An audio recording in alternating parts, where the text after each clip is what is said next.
Welcome back to the complete story series for Ultimate Spider-Man, your favorite Saturday morning cartoon. I know you enjoy it. If you're wondering what this series is, this is the best place to get your dramatic recaps here on YouTube. We take your favorite comic books and then we add some epic music, some interesting voiceovers, and we give you the panels without the text, because the text, that would involve copyright problems, which is why all alterations of the panels, text, and images are to prevent copyright problems, and all art is owned by its respective companies.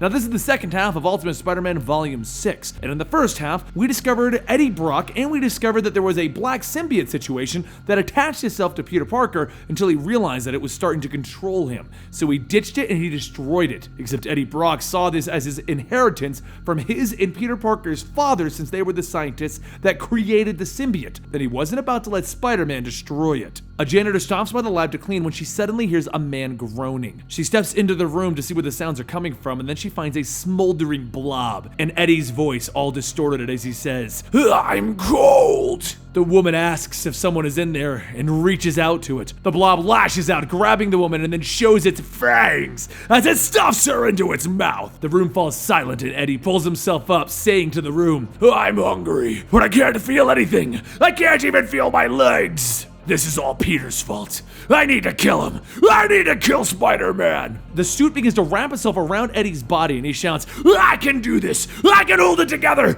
But why can't I feel my heart beating?" After a bit of struggling, Eddie stands back up, now with the suit completely covering him, and he tells himself, "Okay." The suit tries to take back over, but then two guards appear asking what's going on. But when they look in, they see a creature standing before them, screaming. One of the guards radios to call the cops, but Eddie grabs the two of them and devours them. The next day at school, Peter sits in class as the rain begins to beat down on the window when he suddenly feels his spidey sense going off. He looks around, and when he looks outside, he sees lightning striking and then the image of the suit outside screaming. He asks how. The suit shouldn't be there, he destroyed it, but now it's here, and he needs to end this. He leaves class, heading outside into the rain to face off against the suit that caused him so many problems earlier. But then it tells him that he shouldn't have lied. Peter watches as he sees a face try to push itself out, and then he asks, "Is that?" And Eddie pulls himself out shouting, "Our fathers died to create this! Now you will too!" Peter tells him, "Please tell me you didn't do this to yourself on purpose." But without answering, Eddie throws a barbed tendril into attack. Peter grabs it, shouting, "This isn't you! This is just the suit! Let me help you!" And Eddie shouts, "You will die!" Then he lunges forward. The tendrils wrap around Peter's neck and they slam him into the ground. Peter screams out in pain, trying to free himself, all the while telling Eddie, "You can fight this, you have to!" Suddenly Eddie stops and he screams. But as Peter reaches out, Eddie lashes again, knocking him to the ground. Peter tells him,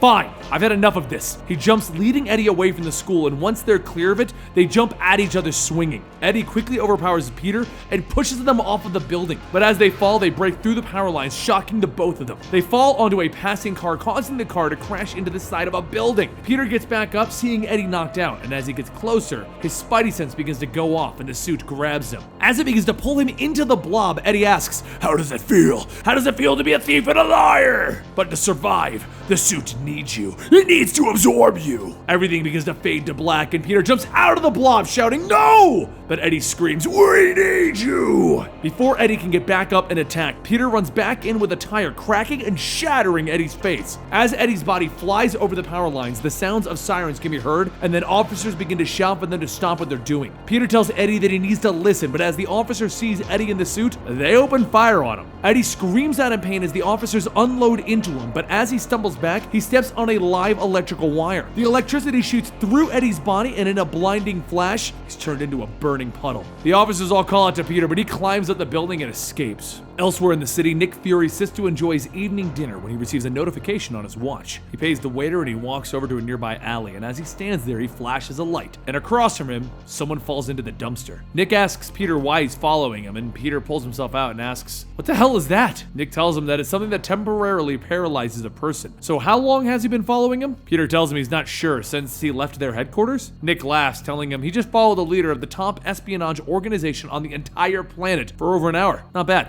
So that leads them back to the first question, what do you want? Peter shouts that he doesn't want his powers anymore. Take them, do whatever they need to do to get rid of them. He just wants his life back. Nick looks at him and plainly tells him, no, Now explain what happened. Through his staggered breathing, Peter tries to explain what happened to Eddie and how he tried to stop him, but Nick then asks, where is he now, or was he killed? Peter says he doesn't know if he was, and Nick asks, you're not sure if you killed someone? Peter tells him he thinks he did kill him, but the body disappeared. Nick then says that there's not many actual rules in this game, but one big one is that if there's no corpse, then the guy's alive. Peter stops him, shouting, look, I don't want this. Do the right thing and end this. So Nick places his hand on Peter's shoulder, telling him, you've had a rough day. The important thing to ask yourself is if doing what you did today made someone's life better. If the answer is yes, stop whining. Once you're older, you're going to be a part of one of the finest organizations in the world. You'll be working alongside Tony Stark, Bruce Banner, and Captain America. While Nick goes on, Peter hardly listens and asks, what about my parents? How did they die? It was 10 years ago. Nick tells him no idea. 10 years ago, he was in college in India. He then tells him, look,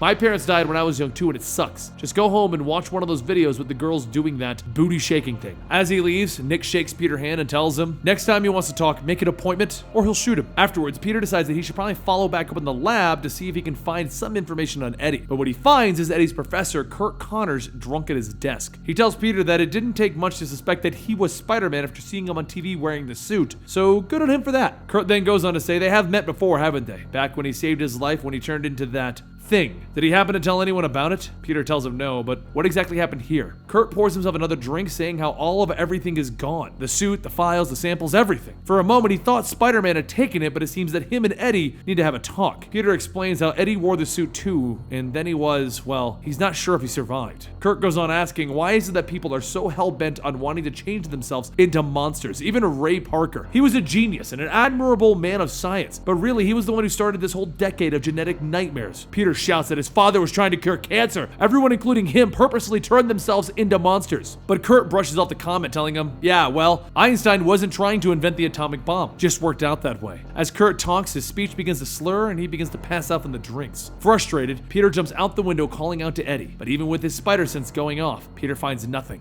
He's left all alone. And that concludes the introduction of Venom into this universe. But if you thought it's cool the way they brought in Venom, just wait until you see how they're going to introduce other symbiotes. If you want to keep up to date on the Ultimate Spider-Man Saturday morning special that we are doing here, then go ahead and subscribe to the channel. I would really appreciate it. You'd help us out a lot. And don't forget, you can also follow us on Twitter and Instagram and talk about your favorite superheroes.